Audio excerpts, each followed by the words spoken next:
मई यानी कि कल के दिन इस मॉक ड्रिल को आयोजित करने के निर्देश दिए हैं।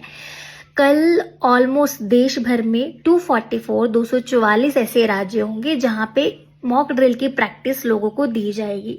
ये बहुत बड़ा एक अहम कदम है जो भारत सरकार ने उठाया है इस चीज पे, और ये भी इस चीज के चांसेस है कि पाकिस्तान अपने फेवर में जरूर कोई ना कोई एक्शन ले सकता है, तो जिसके लिए सबको रेडी रहना पड़ेगा और काफी तनावफुल सिचुएशन है।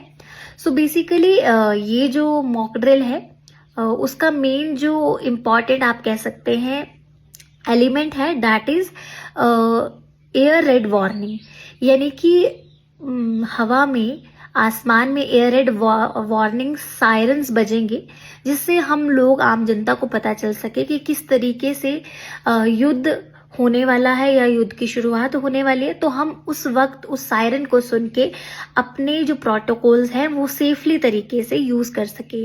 मान लीजिए जैसे कि मैंने कहीं ना कहीं पढ़ा है और आपने भी ये चीज पढ़ा होगा कि जब कोई अर्थक्वेक आता है तो किस तरीके से हमें मॉक ड्रिल करवाई जाती है कि हमें अपने ही किसी हार्ड टेबल के नीचे छुप जाना होता ताकि हम उस मलबे को अपने आप से गिरने पे बचा सके। ठीक उसी तरीके से इन केस अगर हमले की सिचुएशन बनती है, ऐसा तनाव बढ़ता है, तो एयर में यानी हवा में ऐसे सायरन्स बजेंगे जिससे एयर रेड वार्निंग सायरन का नाम दिया गया है। और ऐसे सायरन से हम अलर्ट हों ताकि युद्ध की सिचुएशन है और हम सभी अपने प्रोटोकॉल्स फॉलो करें, यानी कि हम 3-4 दिन का अपना राशन, खाना, पानी अपने पास रखें, अपने इम्पॉर्टेंट आइडेंटिटी कार्ड अपने पास रखें, अपने घरों की रोशनी बंद रखें, और यही कुछ ऐसे सेफ्टी प्रोटोकॉल्स हैं जो एक आपदा या एक ऐसे जब वॉर्स होती हैं तो उसमें यूज किए जाते हैं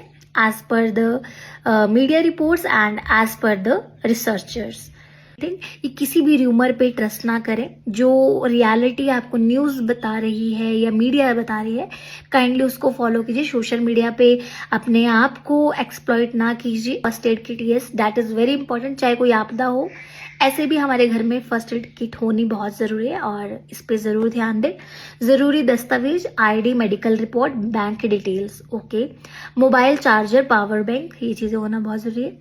सरकार द्वारा निर्धारित किए गए हैं कि इन केस वॉर सिचुएशन बनती है तो किस तरीके से हम अपने घर पे सेफ एंड सुरक्षित रह सकते हैं। ज्यादा से ज्यादा लोगों में शेयर कीजिए ताकि वो भी सेफ रहे, सुरक्षित रहे, and they knows all the protocols कि इन केस सिचुएशन होती है तो हम अपने आप को किस तरीके से सेफ रखें, र्यूमर से दूर रहे, सोशल मीडिया